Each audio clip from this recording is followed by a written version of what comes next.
Hello parents, कैसे हैं आप। आज मैं इस वीडियो में अपना एक पर्सनल एक्सपीरियंस आपसे शेयर करना चाहती हूँ। शायद मेरा ये पर्सनल एक्सपीरियंस शेयर करके कुछ पेरेंट्स को इससे उनको हेल्प मिले, मदद मिले। कुछ समय पहले, मुश्किल से 15 to 20 डेज पहले, मेरी छोटी बेटी को hand, foot and mouth infection हो गया था। तो मैंने कैसे इससे डील किया और मैंने अपने बच्चे का कैसे ध्यान रखा, इस चीज़ पे मैं आज आपसे इस वीडियो में बात करूँगी। ये गर्मी का टाइम है। बेसिकली नॉर्थ इंडिया में बहुत ज़्यादा गर्मी पड़ रही है, बीच बीच में बारिश भी हो जा रही है।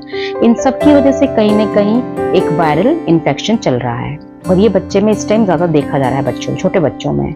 तो मैंने भी इस चीज़ को फेस किया, मेरी छोटी बेटी ने भी इस चीज़ को फेस किया। चलिए मैं आपको बताती हूँ इसके क्या सिम्टम्स हैं और कैसे हमने इसको ट्रीट किया।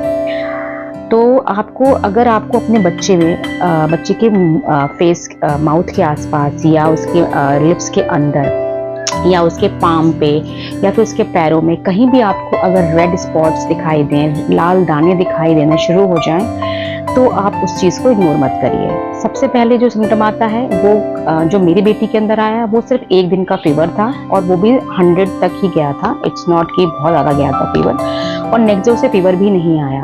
लेकिन उसके बाद जो हमने नोटिस किया कि उसके हाथों में, उसके पाम में, बेसिकली सबसे पहले हमें वहाँ पे रेड रेड दाने दिखना शुरू हो गए थे। फिर उसके पैरों में, उसके नीज पे दिखना शुरू हुए और फिर उसके माउथ के आसपास यहाँ पे दिखना शुरू हुए। अंदर बहुत कम थे यहाँ पे, लेकिन थे। सो हमें देख के हम बहुत घबरा गए, डर गए। लेकिन फिर हमने अपने डॉक्टर को कंसल्ट किया, उनके पास लेकर गए, उन्होंने देखा और उन्होंने पहली बार में ही बस यही कहा कि ये hand, foot and mouth infection है जो आपके बच्चे को हो गया है इस वक्त, और इसमें घबराने की कोई बात नहीं है। ये इन्फेक्शन, ये एक वायरल इन्फेक्शन है जो ठीक हो जाता है। लेकिन जो आपको बात इसमें ध्यान रखनी है वो ये है कि इसे ठीक होने में 10 से 12 दिन लग जाते हैं। इस टाइम पे बच्चा क्या फील करता है? बच्चा खाना खाना तो वैसे ही बच्चे छोड़ देते हैं, खाना खाना, लिक्विड्स पी लेना बंद सा कर देते हैं। मेरी बेटी ने भी यही सब कुछ किया था। लेकिन आपको इसमें सबसे ज़रूरी चीज़ है, पहली बात जो आपको ध्यान में रखनी है, उनको हाइड्रेटेड रखना है, उनको कूल एनवायरनमेंट में रखना है, बिकॉज ये दाने कभी कभी ईचिंग भी कर सकते हैं। मेरी बेटी को बहुत ईचिंग नहीं हुई थी, लेकिन यस, वो उसे देख देख के ज़्यादा परेशान हो रही थी। तो आपको कूल एनवायरनमेंट में रखना है बच्चे को, पानी खूब सारा पिलाना है, और आप उस पर ठंडे पानी का स्प्रे भी कर सकते हैं, या फिर अलग से भी स्प्रेज आते हैं जो मेरे डॉक्टर ने मुझे रिकमेंड किया था, जो मैं आपको बता दूंगी इस वीडियो में। उसे भी आप उन दानों पे स्प्रे करते रहिए बच्चे को कूल इफेक्ट देने के लिए। इसमें अगर बच्चे को फीवर आ रहा है तो आपको ऑब्वियस है फीवर के लिए उसे मेडिसिन देनी पड़ेंगी। अगर नहीं आ रहा है तो आपको जो मेरे डॉक्टर ने इसमें कोई मेडिसिन नहीं दी थी, उन्होंने सिर्फ कहा था कि बच्चे को आपको लाइट फूड देना है, हाइड्रेटेड रखना है, और ये कुछ उन्होंने लोशंस दिए थे मुझे, वो लोशन उस पर अप्लाई करने हैं, जिससे कि बहुत ज़्यादा ये हेल्पफुल हुआ ये ट्रीटमेंट मेरी बेटी के ऊपर।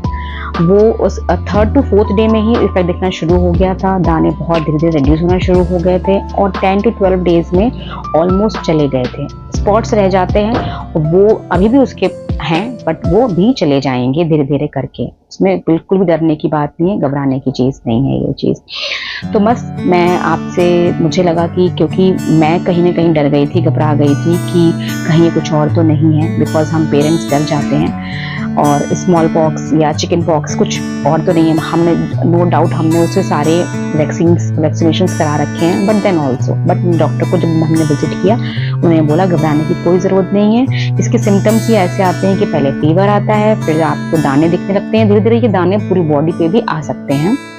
मेरी बेटी को चेस्ट में, यानी कि फ्रंट में और बैक में बिल्कुल दाने नहीं आए थे, उसको सिर्फ पैरों पे आए थे, उसके हैंड्स में आए थे और उसके माउथ के आसपास थोड़े बहुत थे। तो ये चीज़ डिपेंड करता है बच्चे की इम्यूनिटी के ऊपर, या हर बच्चे की अपनी अपनी बॉडी होती है, इम्यूनिटी होती है, उस पर डिपेंड कर सकता है। हो सकता है और बच्चों को सामने चेस्ट पे और बैक में भी आ जाए, तो इसमें भी डरने की कोई बात नहीं है। आप अपने डॉक्टर को विजिट करिए, उन्हें दिखाइए, इसमें डिले मत करिए और उनके अकॉर्डिंग अपनी मेडिसिन लीजिए और बच्चे का ट्रीटमेंट करिए। सो पेरेंट्स, बस आपको हेल्प मिल जाए मेरे इस पर्सनल एक्सपीरियंस से, यही सोच के मैंने ये वीडियो बनाया।